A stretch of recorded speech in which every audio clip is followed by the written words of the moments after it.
안녕하세요. 지유의 반편지 지유입니다. 오늘은 수백만 명의 목숨을 구한 의학의 역사적인 순간들과 그 순간을 만든 영웅 의사들의 이야기, 그리고 가장 위대한 의학의 발견 중 일부를 보여주는 매력적인 내용들이 담겨 있는 의학의 대가들이라는 도서를 함께 읽으려고 합니다. 그중 오늘은 인류의 팬데믹을 가져왔던 바이러스에 관한 이야기 함께 읽도록 하겠습니다. 팬데믹. 2019년 12월 말 34살의 안과의사 리원양은 중국 우한 중앙병원에서 일하고 있었다. 그는 비정형 폐렴 진단을 받고 입원한 환자 7명이 유난히 신경 쓰였다. 이 환자들은 모두 증세가 심각해 격리 치료를 받고 있었다. 이 중 한 환자의 표본을 연구실에서 분석했는데 사스와 비슷한 유형의 코로나 바이러스로 확인되었다. 리원양을 비롯한 의사들은 크게 놀랐다. 2019년 12월 30일 오후 5시 43분 리원양은 비공개 위챗 그룹 대화를 통해 동료 의사들에게 메시지를 보냈다. 사스 확인 사례 7건이 화난 수산물 시장에서 발생했다고 보고되었습니다. 환자들은 응급실에 격리되어 있습니다. 1시간 후 대화방에 있던 누군가가 정부의 검열을 두려워하며 답신을 보냈다. 조심하세요. 저희 채팅방이 사라질 수도 있어요. 리원양은 답장을 보냈다. 최근 소식을 알려드립니다. 환자들은 코로나 바이러스 감염으로 확인되었습니다. 다만 정확한 바이러스 균주 유형은 구분 중에 있습니다. 이 정보를 채팅방 외부로 유출하지 마시고 가족들과 사랑하는 사람들에게 조심하라고 당부하세요. 리원양은 이 메시지를 공개할 생각이 없었지만 그가 보낸 메시지 캡처본은 몇 시간도 채 되지 않아 중국 인터넷을 뜨겁게 달궜다. 다음 날인 2019년 12월 31일 우한의 정부 공무원들은 수십여 명의 환자가 새로운 코로나 바이러스로 치료를 받고 있다고 인정했다. 2020년 1월 8일 리원양은 폐쇄각 녹내장에 걸린 여성 환자를 진찰하고 있었다. 그런데 오래지 않아 환자에게 열이 나더니 코로나 바이러스 확진 판정을 받았다. 알고 보니 환자는 화난 수산물 시장의 상인이었다.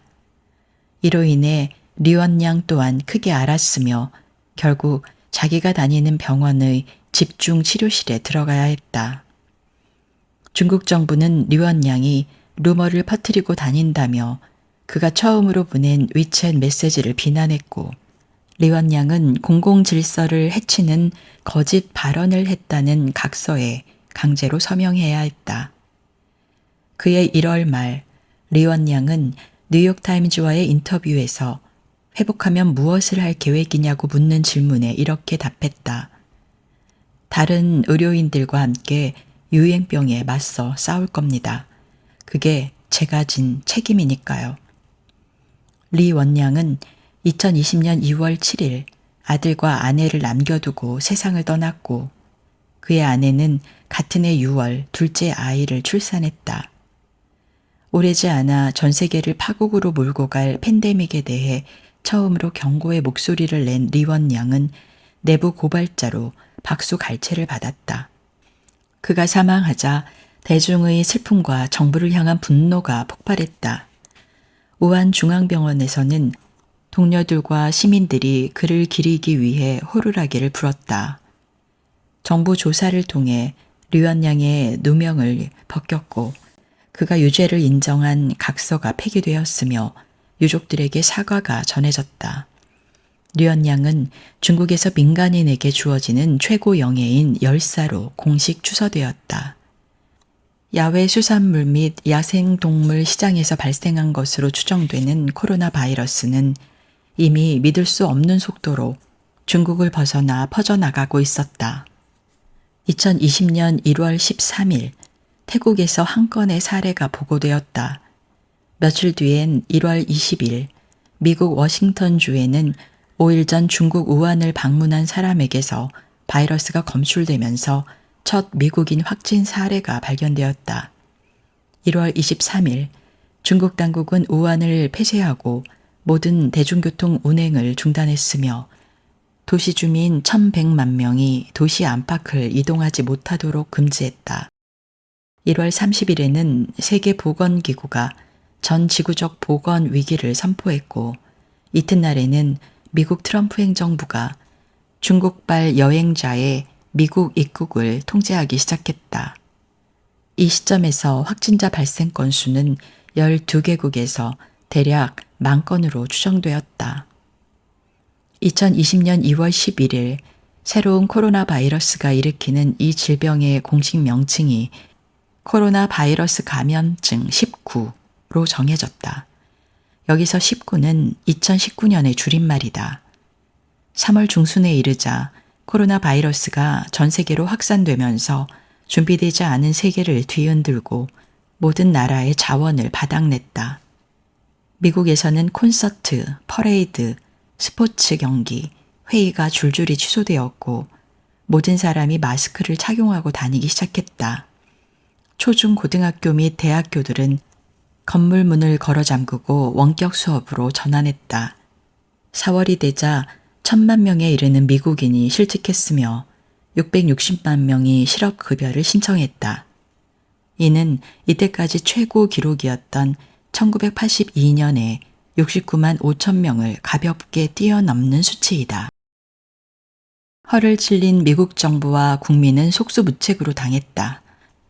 현 세대는 1918년에서 1919년에 전 세계에서 약 5천만 명의 목숨을 빼앗아간 스페인 독감에 관한 기억도 없고 급성 회백수염 사태도 거의 기억하지 못하는 세대다.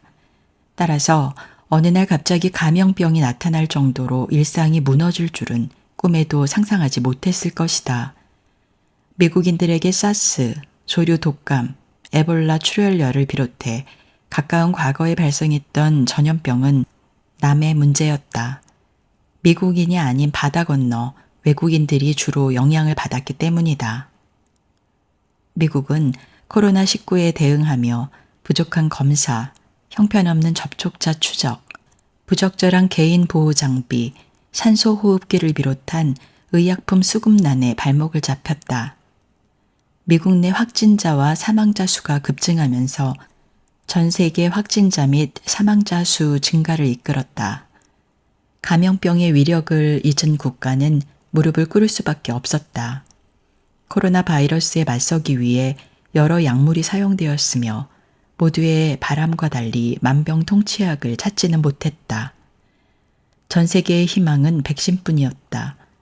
하지만 일반적으로 새로운 백신을 개발하려면 전 임상시험, 인체 대상 임상시험, 규제 당국의 승인을 포함해 5년에서 10년 가까이가 걸렸다. 모든 절차가 완료되기까지 기다리면 과연 몇백만 명이 더 목숨을 잃겠는가. 결코 평범하지 않은 이 위험에 빠르게 대처하기 위해 백신 개발 속도를 높이려면 그만큼 평범하지 않고 지금까지 한 번도 시도해 본 적이 없는 새로운 전략이 필요했다. 그리고 그 새로운 전략은 널리 알려지지 않은 소수의 영웅들 덕분에 조명받는 순간을 기다리고 있었다.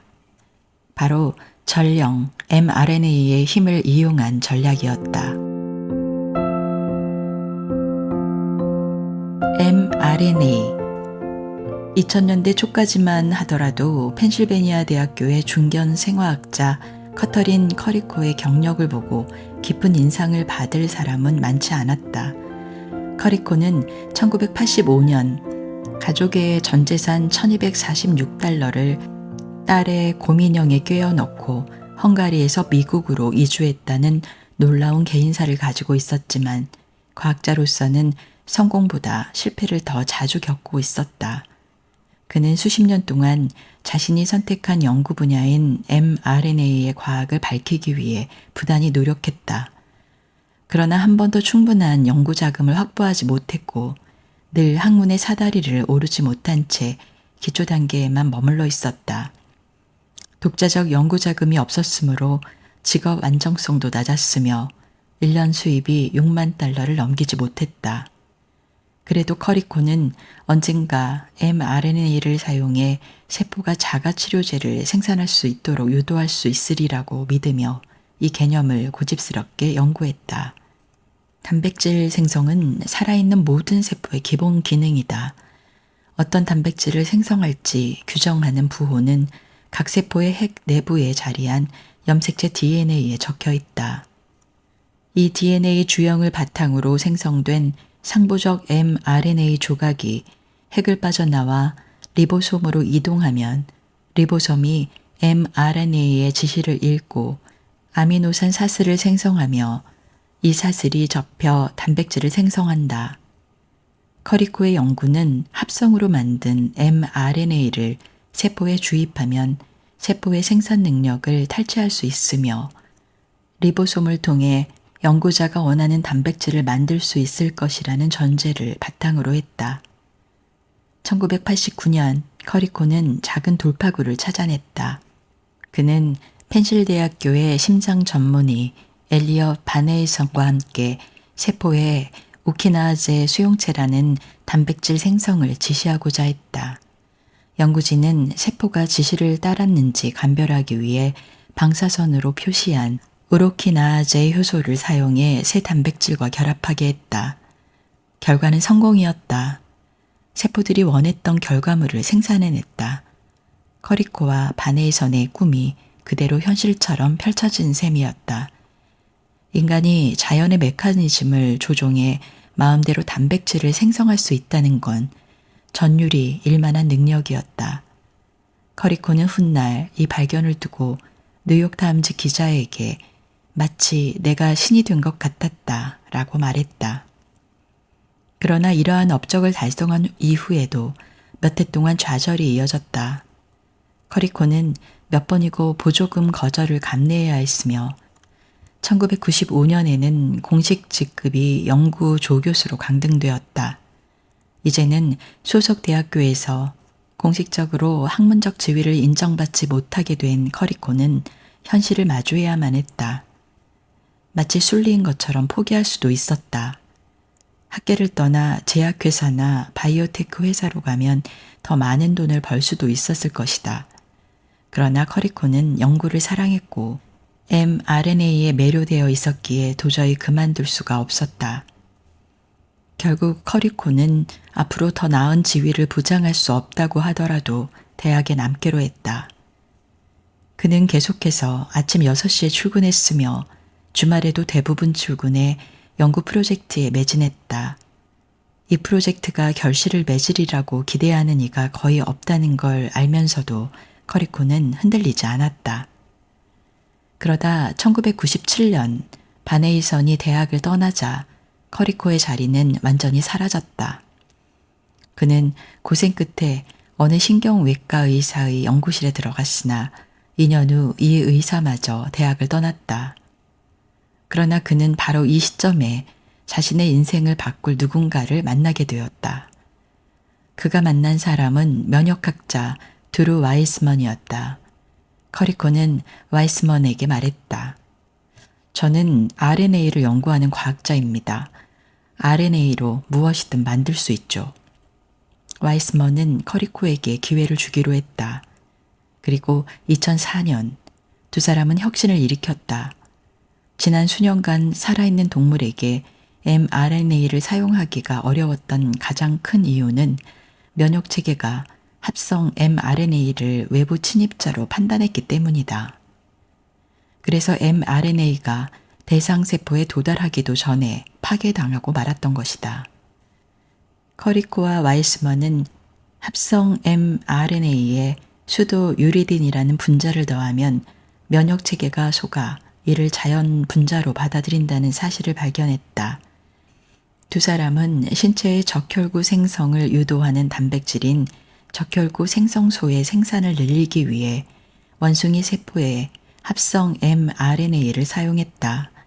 그리고 같은 방식으로 실험한 생쥐의 적혈구 숫자가 증가했음을 확인하고 성공을 확신했다. 이들은 이 방법을 이용하면 신체가 효소, 호르몬, 자연 발생하는 약제, 백신 등 유익한 단백질을 얼마든지 만들어내도록 도움 줄 수 있음을 깨달았다. 신생 바이오테크 회사 두 곳이 커리코와 와이스먼의 과학 보고서에 주목했다.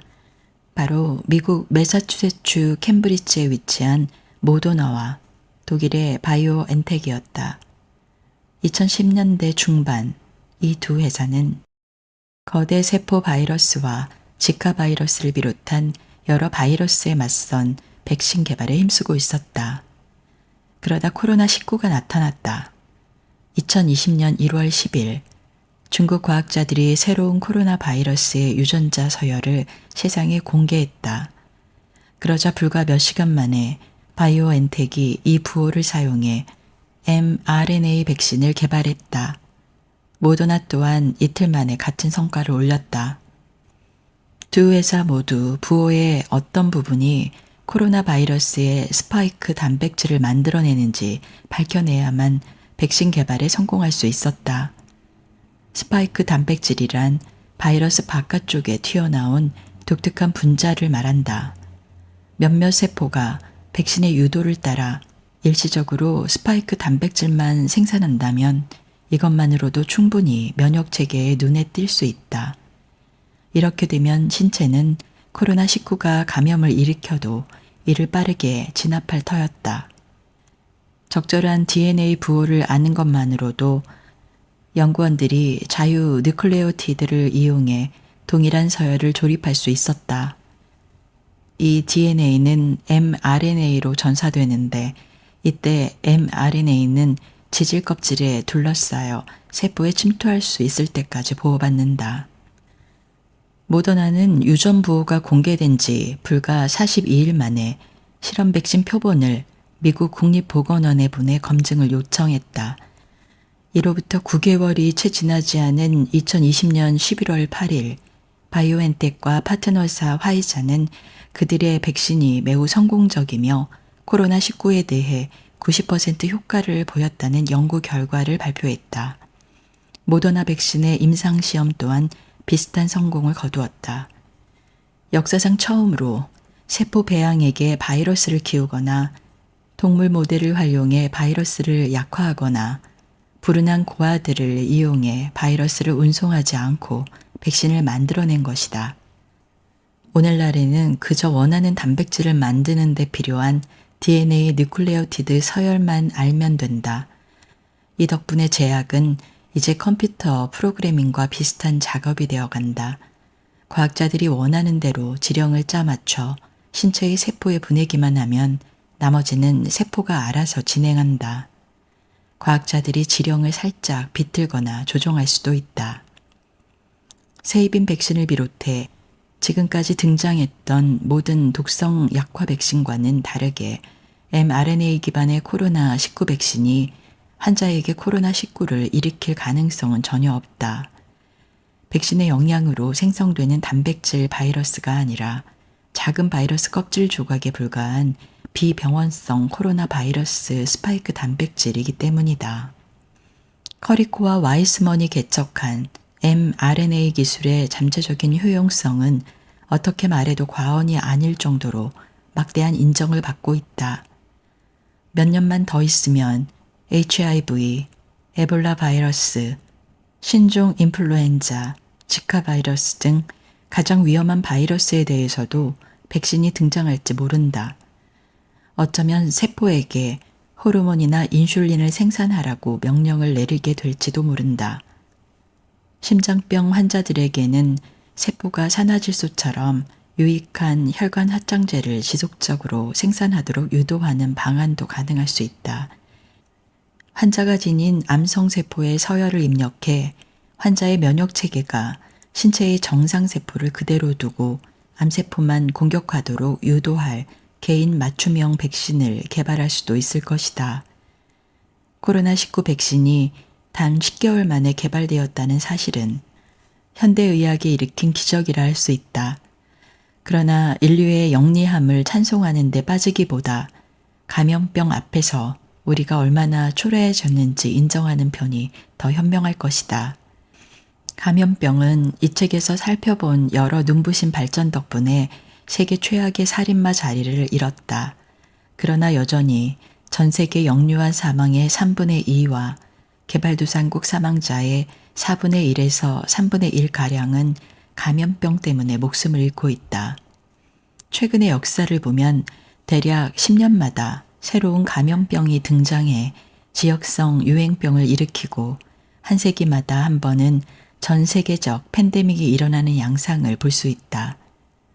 코로나19는 우리에게 선명한 교훈을 남겼다. 전 세계가 감염병에 너무 느린 속도로 뒤늦게 대응했다는 데에는 의심할 여지가 없다. 우리가 팬데믹에 대처한 방법은 여러 면에서 중세 사람들의 대처법과 크게 다르지 않았다. 역병이 닥치자 사람들은 집에 숨고 환자를 격리하고 교역을 중단하고 외국인을 내쫓았다. 무지와 두려움으로 판단력이 흐려질수록 정확하지 않은 방법을 무턱대고 쓰는 경향도 있었다. 1997년 홍콩에서 H5N1 조류 인플루엔자 바이러스가 발생해 6명이 사망했을 때는 닭 150만 마리를 살처분했다. 2003년 네덜란드에서 조류 인플루엔자가 발생하여 1명이 사망했을 때는 3천만 마리에 가까운 닭을 살처분했다. 우리가 그토록 요란한 조치를 취하는 이유는 더 똑똑하게 상황을 처리할 방법을 모르기 때문이다.